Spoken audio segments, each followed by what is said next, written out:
The man who next created disruptive change in Turkish religious life, Said Nursi, lived a long life, from 1873 to 1960.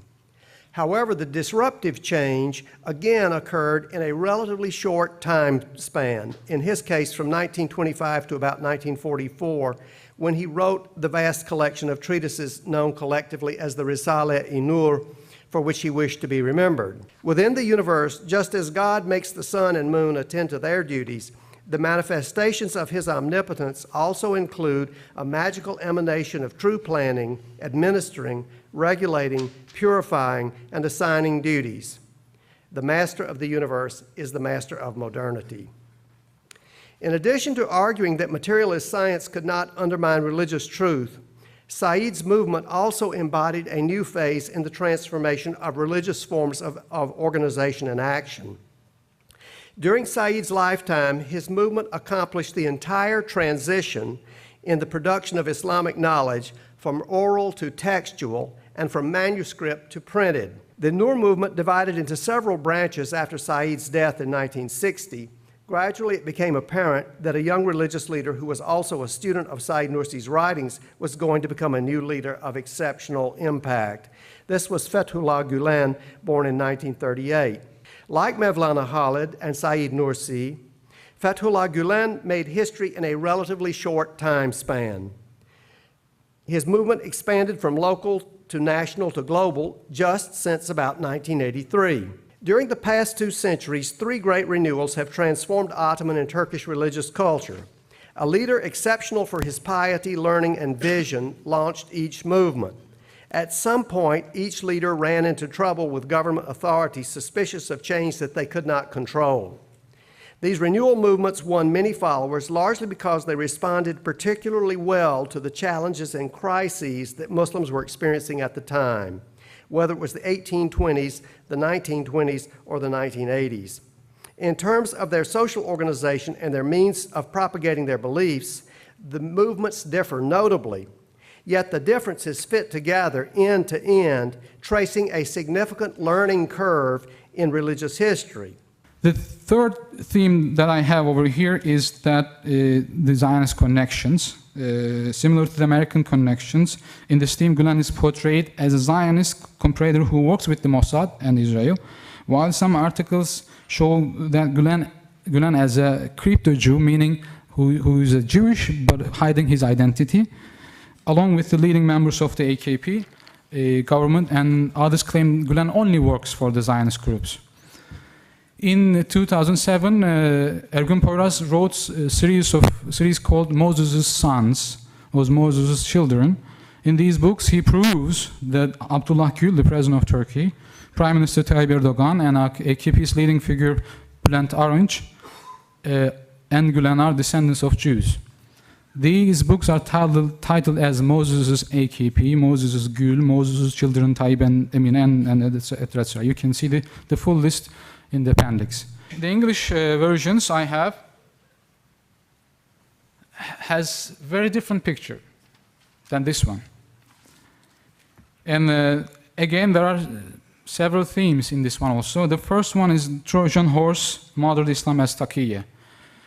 This Trojan horse term is used by almost everybody, by both sides. Gülen is not as he seems to be. It's something else. He has a hidden agenda. That's why it's used. One of the earliest defamatory articles was written by Paul Stenhouse at Quadrant, and he claimed that Gülen Movement is a group that is expresso dedicated to promoting an Islamist ideology. And as it can be understood clearly from his title, Islam's Trojan Horse, Turkish Nationalism and the Naqshbandi Sufi Order, he claims that despite the fact that the Gülen movement is promoting tolerance and interfaith dialogue, in reality it has a hidden Islamist agenda. This is the table that we have. In total, you can see Gülen 1 is in Turkish 98%. 98% of the articles in Turkish are saying Gülen is a Vatican, CIA, American agent. Only 2% are saying that Gülen is Islamic danger or the second Khomeini. In the English version, 11% or are only 11% are saying that Gülen is an Islamist danger. Sorry, the reverse. Gülen is working for the Vatican or the United States, but 89%, 90% are saying Gülen is an Islamist danger. He's the second Khomeini. Both literature review and the statistical analysis show that these defaming articles are not random. They are targeting specific audiences, and they are acting according to languages. Dynamic of the trial is really fascinating. And it's even more fascinating, of course, because at the end of the day, Gülen wins, which is highly unusual for political trials. I mean, all we have to do is look at Socrates, Jesus, the Inquisition, the women at Salem, John Scopes, those religious political trials that happened in our history. The other thing I really came to appreciate was the enormous sacrifice a lot of people have made in this change that has gone on, this amazing change that has gone on in Turkey that resulted in the referendum on September 12th, changing the constitution and enhancing civil liberties and human rights. So great respect. And many people died. Many people were in exile. Many people were in prison for a long time. And I had the honor of meeting some of them. The Gulen movement, in a sense, represents, I think, the challenge of the challenge between the Anatolia bourgeoisie emerging and the old Istanbul bourgeoisie, or as somebody once told me, the white Turks versus the black Turks. That this is the change. This is and you think about this is a serious challenge to the status quo that essentially was unregulated and was basically dipping its fingers or its hands into the treasury and running its life the way that it wanted to run its life.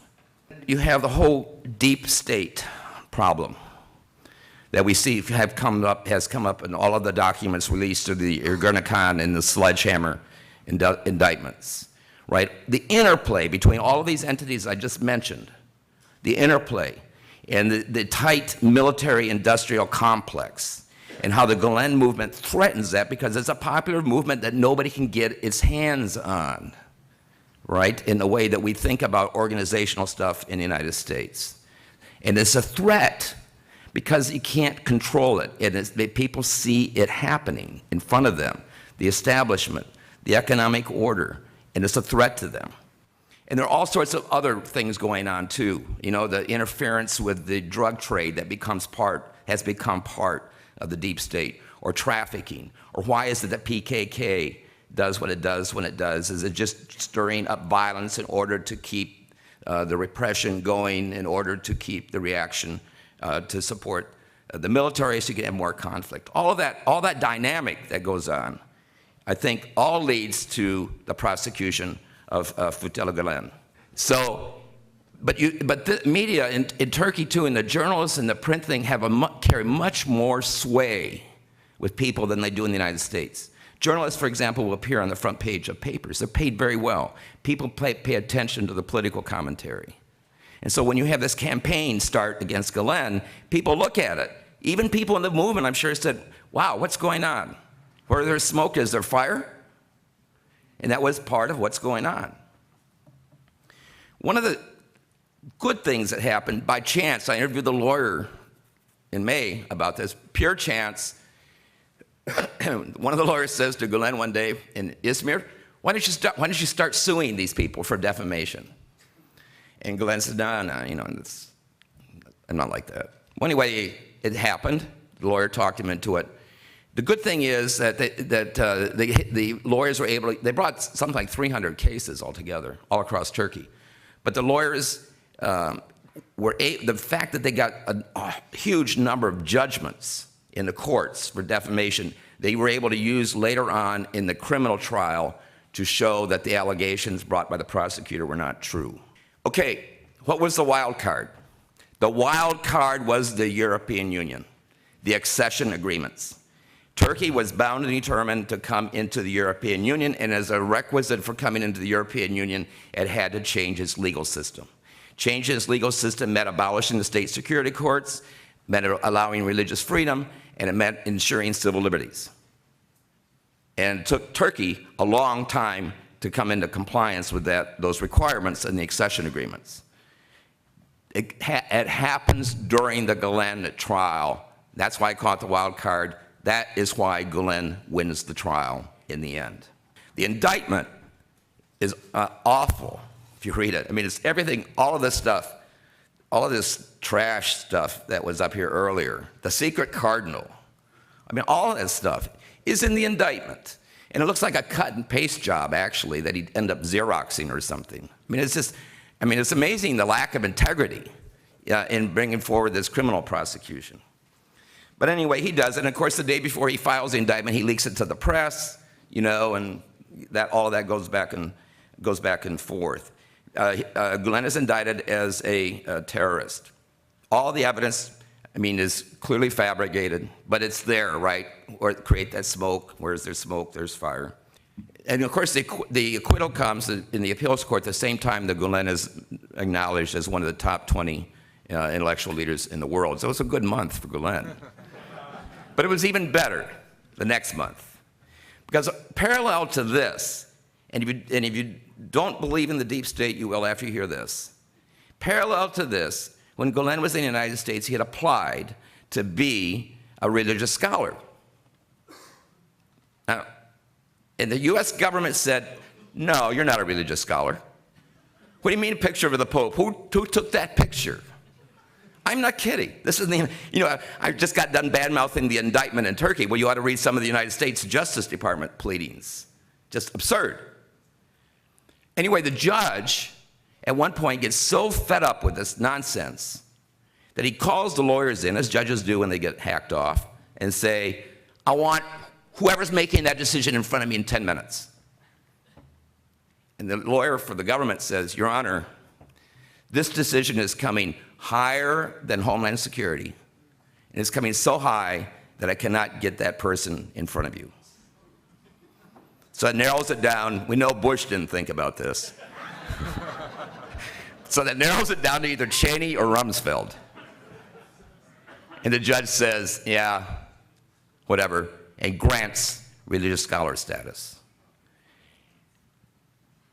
2 days after this happens, Gülen's attorneys made the decision not to release it to the press. I'm wrapping this in my coda. Good.